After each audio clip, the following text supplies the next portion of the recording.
जिस दौर में आप पत्रकारिता में आए 1980 का जो दशक है, आज पत्रकारिता को ये भ्रम है कि वो इस देश को चला रहा नहीं। सामान्यतया लोग ये मान के चलते हैं कि अगर छपा है तो गलत नहीं हो सकता।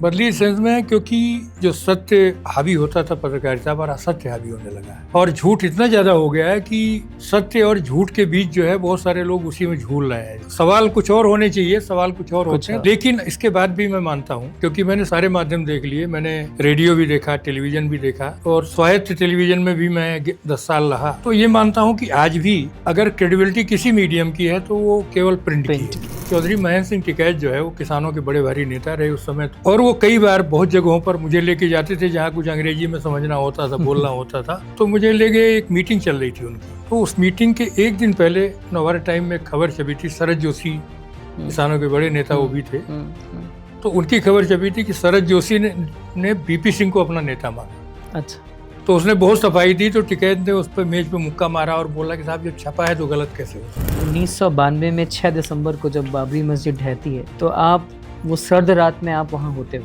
मैं पूरी रात रहा हूँ।